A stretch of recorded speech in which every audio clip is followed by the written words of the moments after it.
Hey guys, this will be video 7 for the how to design build a 58 chambered body flying V replica and load it full of Seymour Duncan pearly gates, and man does it ever sound incredible.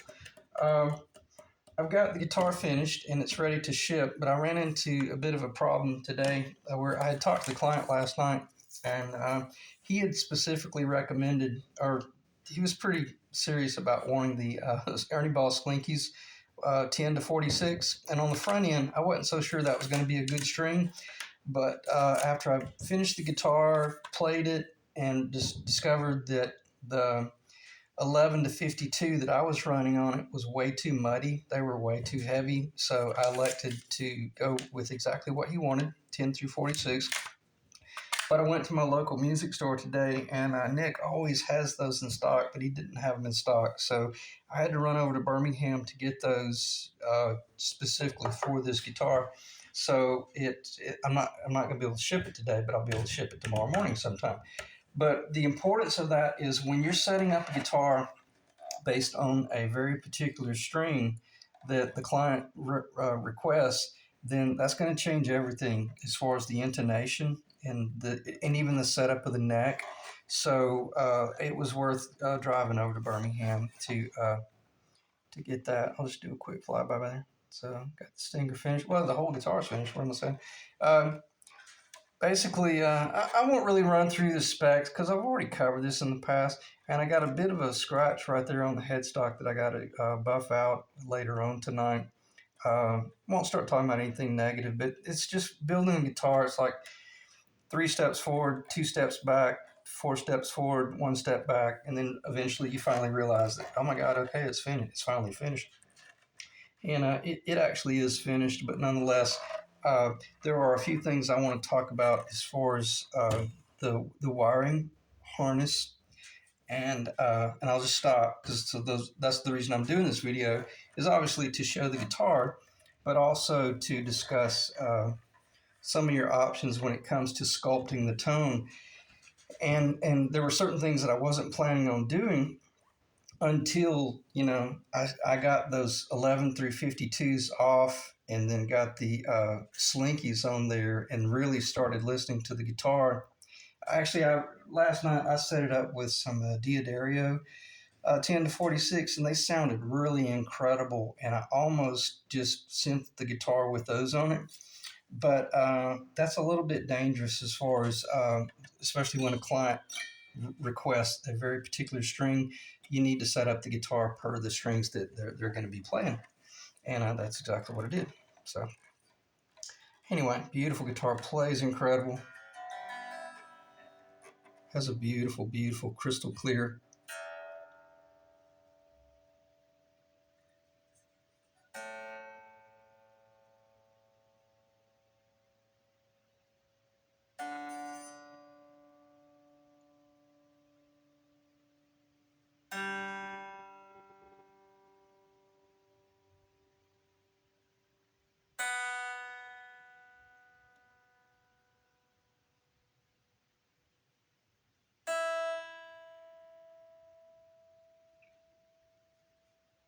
Sounds like heaven.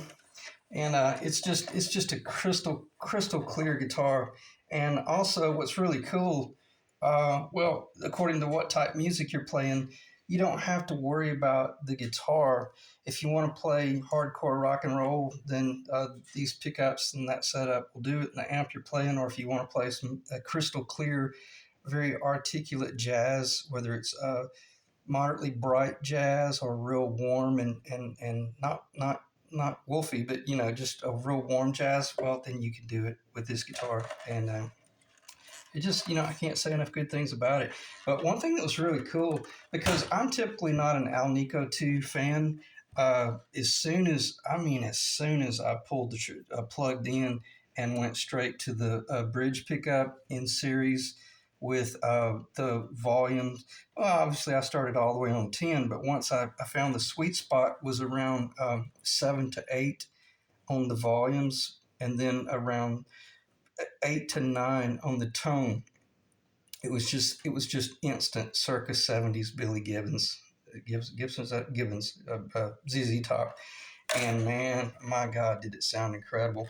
The excuse me, and the harmonics in this guitar, because it's a chambered body guitar, man, I mean, it's off the charts. So anyway, I think the client will be really happy with it. As far as hope he likes the look of it as well. As far as especially the tone. One thing I will say about it, and this might sound uh, no, this shouldn't sound negative, but for you guys who are true guitar players out there, I got to tell you, as soon as I started playing it, it was extremely intimidating because it is. This is one of the most hypersensitive guitars I've ever played, and it was. I was struggling with it for the first couple of hours, and then I realized, well, what it was me trying to play it. I was trying to push it to a point that it didn't need me pushing it. I just had to back up and pick with a little bit more gentle touch. And that's when I noticed when I got, we're talking about dynamics here. When I really started backing off of the rock and roll push, the guitar just came alive and it just bloomed into this beautiful different tones. Just the tones are just all over. They're off the charts. So I noticed that the sweet spot was around 7 to 8 on the volumes, and 8 to 9 on the tone, and then just control your picking dynamics, and it should sound pretty incredible. But if you start pushing into it, like your typical hollow body, it'll get real jangly and chimey. You'll kind of lose control of it, or at least I do. Because I'm not a pro guitar player. I can play guitar, but I think this is one that you're going to need to spend a little bit of time with to really get comfortable with. But that's why we buy different type of guitar builds so that we can get different tones and out of it. But nonetheless, I've because I was playing it through a little Pandora, a Chord Pandora PX4, and which is excellent for setting up a guitar because the little PX4 has an individual. It actually has a gain knob, a bass knob, a treble knob, and a volume knob. It's kind of like a little Marshall amp. And it's awesome because I was really able to tweak the little item. I'm listening through headphones, and I was really able to hear the micro dynamics of each individual pickup. And I was just blown away by the tones, especially one of the weirdest tones I'd ever captured. It was almost like a lo-fi 70s fuzz, which I don't really care for that type sound. But man, I had the bridge. We're talking about the bridge here. I'm in the bridge position in series with the volume around 7 to 8, and even down as low as 6. Um, I rolled that tone all the way down. Man, I mean, it turned into like this really wild early 70s fuzz sound, and it sounds incredible. If you like that tone, then it's there. And then to come out of it, I just started rolling up the tone, and then man, once I hit around 4 on the tone, it started sounding more like the ZZ Top sound. I'm just gonna, instead of Billy sound, the ZZ Top era, or anybody who's playing like the punchy blues, Texas blues. But extremely hypersensitive guitar, and I won't spend too much time talking about what does it sound like between the parallel, a coil, and the series, but you definitely can hear it, and it was amazing. I will say this, but when it was in either pickup, when it's in split, it's got the jangle of like a true single coil pickup. And then I love the parallel for more lo-fi type stuff. So I noticed that when anytime I was manipulating the actual wiring of each individual pickup or both of them together, it sounded much better when I had the volumes around 6 to 7 and I was not trying to do like arena rock and roll. I noticed that by taking advantage of the wiring harness that we put in here and this design for doing the double pole, double throw, parallel, split, and series, that the actual individual volume controls for each pickup uh, uh, alongside the actual tone control, so dynamic. I mean, it just blew my mind how dynamic it was. And I was rolling the volumes down to like 4, 3, and 4. and still had a beautiful, beautiful sound. And then the tone, once I noticed I rolled the volumes down, I was rolling the tone up just a little bit. So I say all that to say this. I had mentioned in a couple of videos back, yeah, I'm not really that much of a volume tone guy. Buddy, this right here changed everything because I've done it before and I had forgotten. But and we'll talk about wiring a little bit more through this video because it's fairly important that I relay some things from an actual hard stand. Oh well, I'll just go straight to the finish line. I put in some half watt treble bleed resistors on both volumes. That's what I did. And what did that do? That gave it far more dynamic control because let's just go ahead and talk about this because I'm just doing this video off the top of my head. Your typical potentiometer in a guitar is an audio taper potentiometer, but I've always liked more of a linear type of potentiometer. And what the difference is, audio taper, the audio potentiometer, it it's very sensitive from 10, 9, 8, 7. It's a very quick drop. And then all of a sudden you hit about 6 or 7, and then it starts flattening out. So to me personally, your volume control happens too fast. And that's fine if you're wanting to do like really aggressive swells and stuff like that. But it's at the expense of getting to really sculpt the tone out of two pickups of this quality. So when I added these two little blue resistors there, the little half watt resistors, to the input and the output lugs on each volume, see that's the neck volume, that's the bridge volume. When I added those two little resistors, what it did, it turned the audio taper pot into more of a hyper or not hypersensitive or more moderately sensitive control over the volume, and therefore as I decreased the volume I didn't lose any of the treble at all, and as I got lower and lower I noticed that just the dynamics of each individual pickup remained there but in a different way. I can't explain that. I'm not technically savvy enough to explain it, but it was amazing how quickly I realized, wow, what an amazing addition that was to this circuit. Because now, even if you're up in the neck position, and even if you're in parallel, or you're in split, or you're just in series, but if by having that ability to, if you're a little bit too bright, you don't have to be real hypersensitive about only moving it a very small amount. You can actually reach down and roll it, and you can hear that volume change gradually. And that's what I meant by I was able to roll the volume down to 4 or 5, and not really below that, but I mean, you can still hear it. And then once you got down to 1 to 2, then all of a sudden it shut off completely, and it's out of the circuit. But nonetheless, I just noticed that by adding the treble bleed half watt resistor circuit on each individual volume made a huge difference.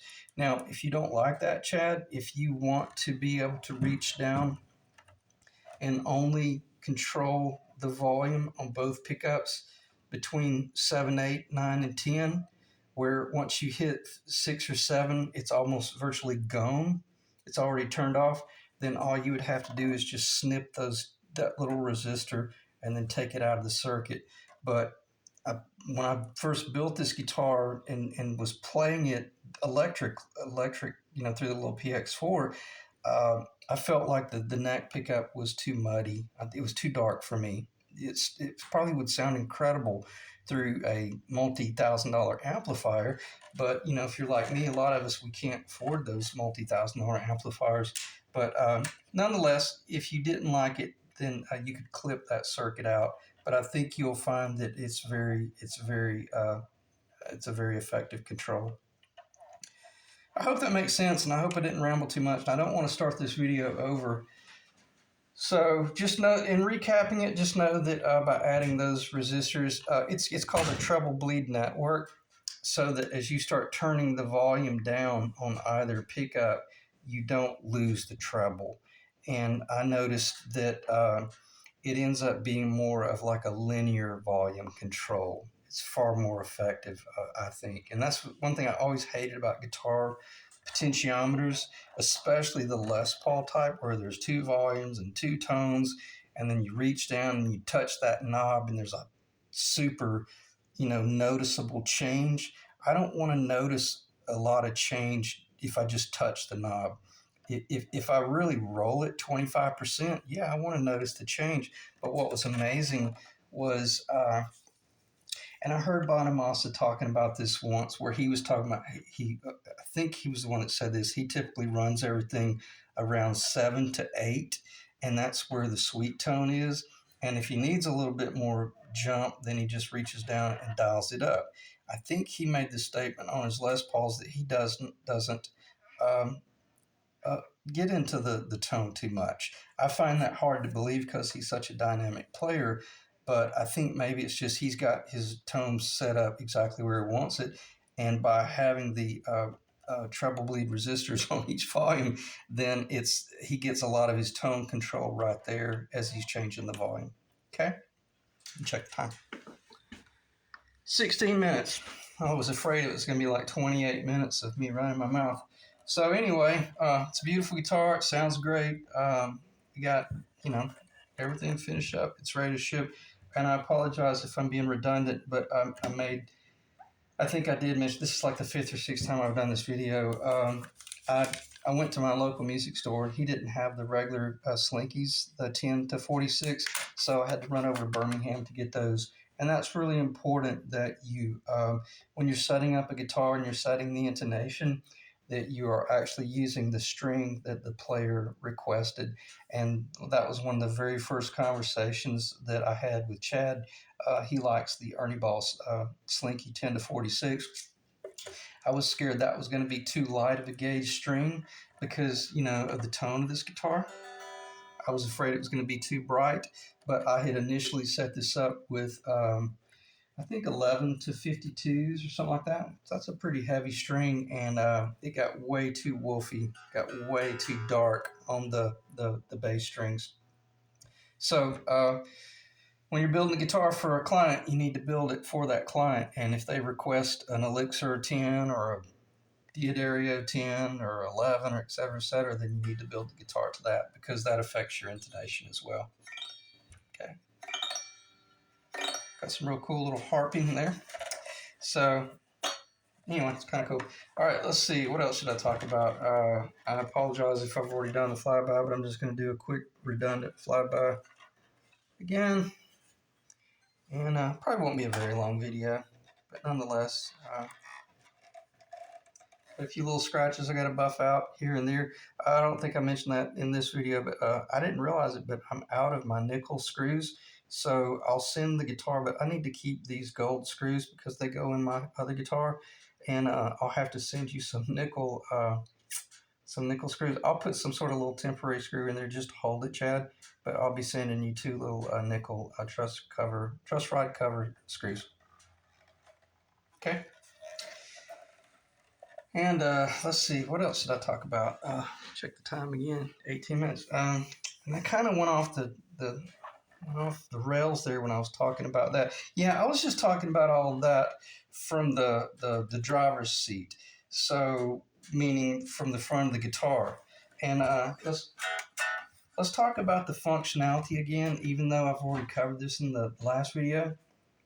Okay, if I'm looking at this guitar right here, I've got both pickups in series, which is traditional, and I'm obviously right now I'm in the bridge position. I'm in the neck position. I'm in series, but if I have that one in the middle, I know that my neck pickup is it's a split coil. It's going to be brighter, and then if I flip down to both, then I'm running obviously the neck and the split coil and the bridge in series. Or if I want to change that to parallel, change the tone to be a little bit more brighter to the two of them together, then I can flip that up to parallel. So now I'm running my neck in split coil, my bridge in parallel, just by visually looking down from the driver's seat. And that's what I meant by this is so much easier to play from a functional standpoint. And then very quickly, I went straight back to a traditional guitar in the bridge position, both or the neck. Okay. Love it. I love it. And then obviously, I already mentioned plenty enough. I need to stop talking about these knobs here, but I just found the sweet spot to be around 7 to 8 to 9 on both of them. But then if you want to, dial up into the real hardcore lead, then roll it up to 9 or 10, and it sounded incredible. One sound that blew me away was, rolling that tone back all the way down. Not for the neck. It didn't sound good in the neck. That got way too dark and muffled. But I had the tone rolled 100% off, and then I went straight down to the bridge only and had it. It didn't really matter. It didn't matter whether I was in a parallel, split, or series. Uh, Anywhere I put the volume knob, it sounded amazing. And it had this real deep 70s fuzz tone. I'm pretty sure I've already talked about this. I apologize. But then once I started rolling that tone up a little bit, my God, I mean, I just started hearing sounds and tones that I had never really been able to achieve. And I may have already mentioned it, but that's why I realized that, wow, maybe I need to start doing this a little bit more. And I actually did that to my 59 Les Paul replica, where I added the half watt resistors on both volumes in my 59 replica. And I finished it a few nights ago. And it was the guinea pig by which I made the determination to go ahead and do it on this Flying V, because I did that about 4 or 5 nights ago, and was blown away by how quickly I got very comfortable. Even with a guitar that had 2 volumes and 2 tones, I was actually manipulating all 4 controls to change the tones, whether I was running both pickups or, switching, in and out of excuse me, neck to bridge. But and what is it? What was the difference? Well, just these two little 50 cent resistors, half watt resistors. And if for some reason, maybe like if you're running like well, let's say you just got a really bright amp, but it seems like I saw in one of your pictures that you sent me of your other guitars, Chad, that you're running you have a Marshall amp. And I'm not going to get into that because I don't know enough about Marshall amps, but I say that to say this. If it's too bright, whether it's in the neck pickup or the bridge pickup, all you have to do is just snip that little resistor out, and it will go back to your traditional wiring. But if you do remove those, you'll lose the whole linear uh, volume control where everything is just a real cool, consistent volume change.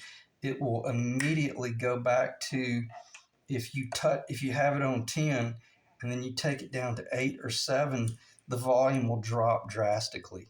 And I hate that. I hate that in any type of guitar. So I would really encourage you to leave these little resistors, half watt treble bleed network resistors in there, because that's what's making this audio taper potentiometer function more like a linear taper potentiometer. Okay. So, and if you don't know what I'm talking about, just maybe get with a tech out there in Austin. Okay.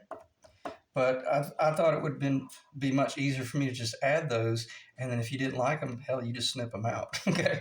So anyway, but once you snip them out, if you realize, oh man, what a huge mistake, well then you'll have to get someone out there to add them back, and they're really affordable. They're just a half watt resistor. Okay. And they, before I forget, they are not directional. There's not like a ground side and a lead side, so it wouldn't matter which direction you installed them. So let me check the time. 24 minutes. All right, so I talked about the strings, the importance of going with the string that the client wants. I talked about the driver's seat, functionality of everything on the front. And then that's really kind of it. There's not really a lot to talk about other than it was a little bit not frustrating, but it was just a very delicate process to get it all in there. And would I build this guitar again? I don't know. It was this is a very complex build, and it's one of those that I'm glad that I got to go ahead and do the wiring harness, because if you brought this into my shop and said, "Hey, would you do the wiring harness for this?" Man, I'd probably charge you about $450 because I wouldn't have a clue what I was about to get into, whether I was going to be able to get that potential, I mean, that three-way to, you know, get in there, fit, and all that jazz, and were these the right depth and all that type stuff, which I had already engineered all that stuff out. But nonetheless, it was cool to get to finish the guitar and actually sign the back of the little control cover. So I actually did that, got it signed and dated. So once it goes together, it'll be a finished guitar. All right, so what else should I talk about? Let me check the time. Again, I don't really think there's anything to talk about as far as the functionality of the harness. But and I've already covered this in some of the past videos, but for some of you guys that might just be tripping up on this the first time, this is my original design idea. I even do this in the solid body flying V replicas that I build, where I would have the control cavity over here, and I would drill through the body of the guitar all the way through, and then drill this cavity here, and then access the wiring internally. It's a pain in the ass to install it, but from a functional standpoint, as I had mentioned, up in Nashville, where I lived up there for a long time, most of my buddies were touring or session musicians, and they're running wireless. And this is a great design because it would run, straight to your wireless pack on your strap. And then, and I'm telling you, it's amazing when you sit down in a chair, you don't feel that. You would think that would really be painful on your right thigh, but it's not. You can't even feel it. Okay. And another cool thing about the guitar, man, it's amazing. I don't have to show it, but it's just perfectly balanced. No headstock dive at all. I think I might have. Okay, if you were wearing a silk shirt and you had a real silky, slippery strap, then yeah, I got a feeling the headstock probably would creep just a little bit. But if you're wearing a traditional cotton shirt and a traditional strap, and especially if you're wearing like a leather strap that has the suede side down, this guitar is not going to move. It's not. It's not going to dive at all. So, but just know that was all based on the original design to plug in right there, rather than down in this location like per the 1950s. Okay. And there's a part of me, it's like I didn't even want to do this video for fear of like scratching the guitar or dropping the guitar or banging it into the wall. But I realized, I went back to video 6 and I realized that, my God, man, I've done a lot just in the last 5 or 6 days that I didn't realize how much still needed to be done in video 6, because I was still talking about that wiring harness on the back of a piece of plywood. So anyway, again, that's the design. Fans out. Wow, listen to that. It's pretty cool. I can hear it all the way down the body. It sounds like a banjo if you really like push into it too hard. If you push into it too hard. And that's what I meant. I think I mentioned it earlier in this video, where when I first started playing it, I was really struggling with it. It was too sensitive, and I realized it was me trying to push the guitar. And once I backed off and started changing different picks and going with different picks, and just took it easy on the guitar and just let the guitar do the work, man, it just made all the difference in the world. So just know that it's the hollow body type guitars, the chamber body type guitars, they are hyper sensitive. And fortunately, these are not a real hot pickup, but they're certainly not weak either. So, they do sound incredible. I've got the heights on the pickup set, kind of where I like them, but you change them to your own taste and according to which type of amp you want to go with or that you're using as well. So, all right, so what I'll do, I'll go ahead and just put this cover on, and that way I can get a screenshot. If I can find my, I think I mentioned I've already signed it on the back, so.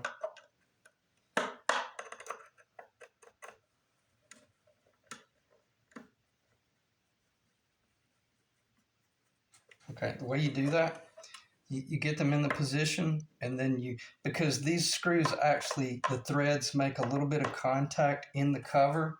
So, I lost it. Sorry.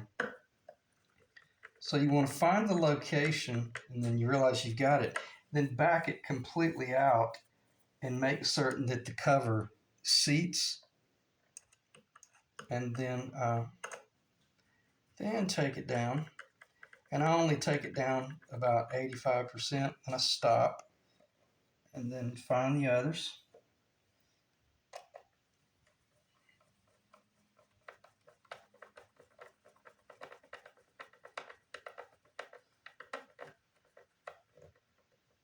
Okay, I go ahead and take that one down to where it just kisses, then I stop. There's no sense in torquing into this at all. It's not going to need that at all. So as long as you're holding the cover into a seated position, as soon as it makes contact, just give it just a little bit of a kiss, and she's good to go. Then finish up that last one, give it a little bit of kiss, and then that's way.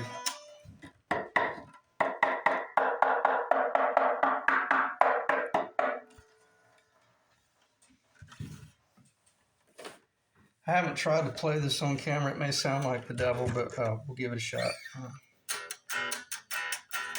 Let me just do some real simple stuff.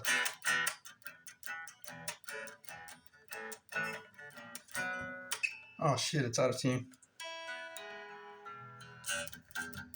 Okay.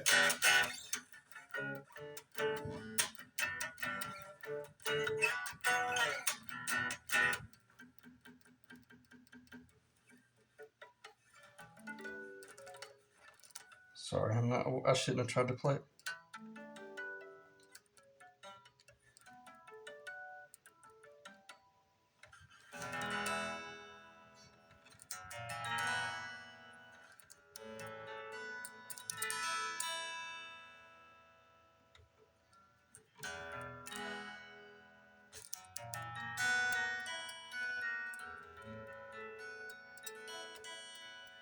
I'm still out of tune a little bit.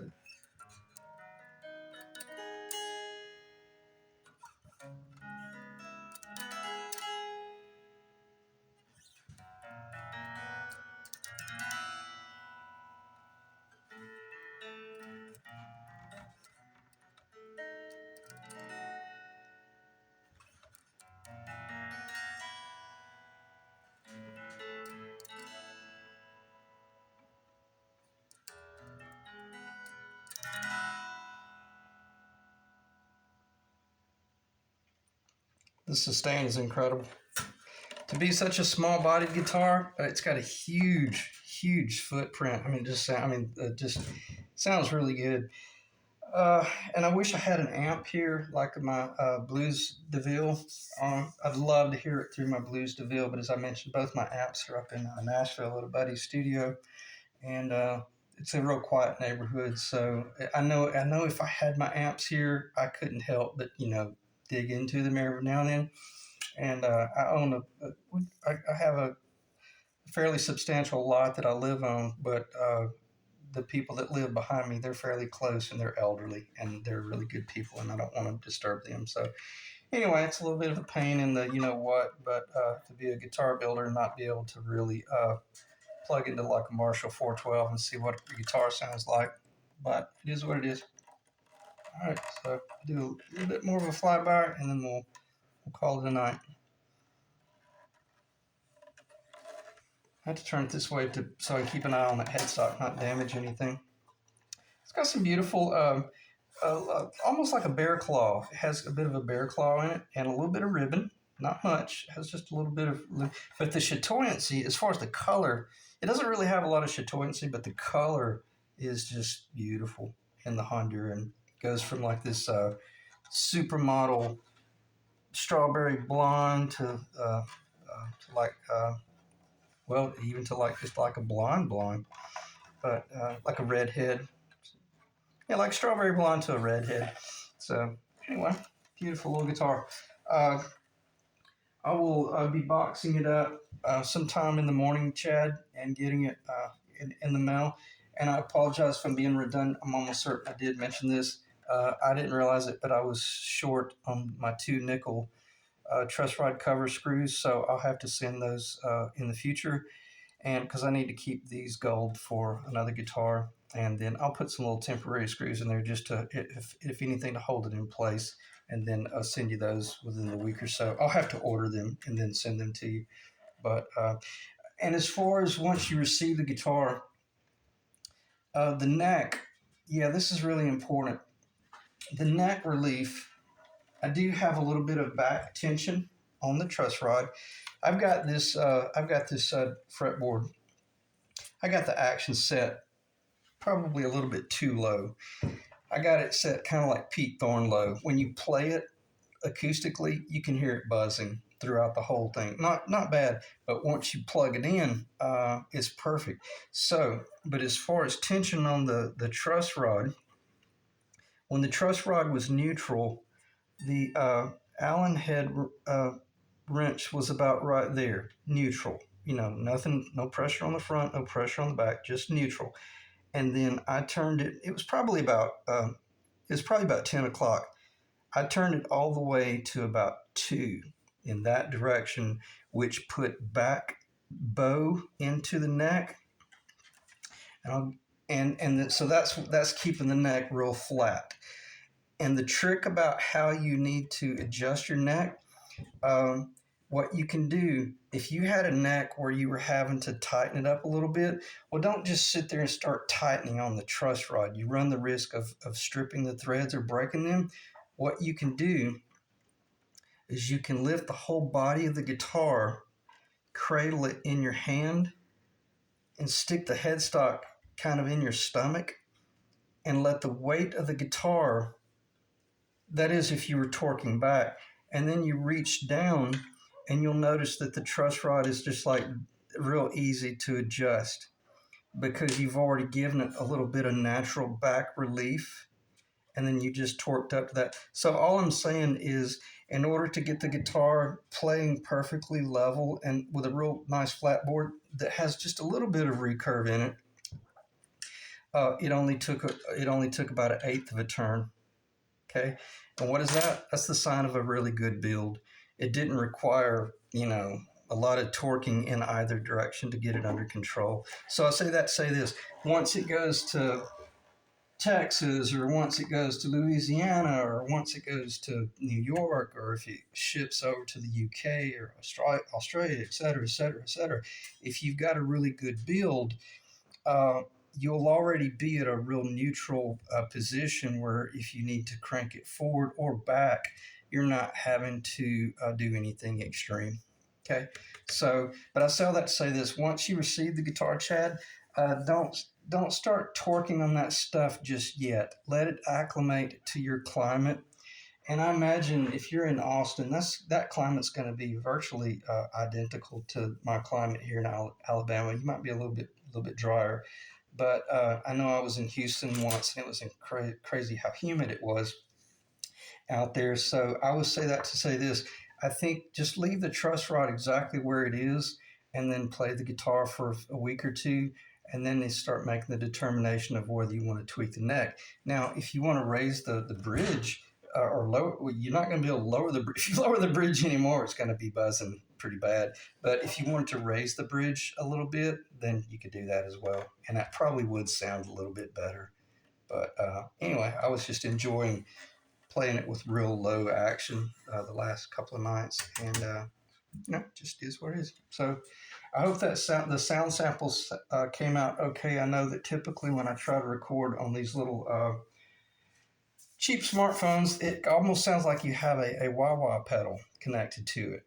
So hopefully that didn't sound too bad. So I can't think of what else to say other than I appreciate you guys dropping in, and I have no idea what the next guitar video will be. If anything, I'm probably going to take some time off and just do some playing for a while and get this baby in the mail, and then wait to hear from the client, see what he thinks about it. So I appreciate you guys watching, and I'll see you in the next video.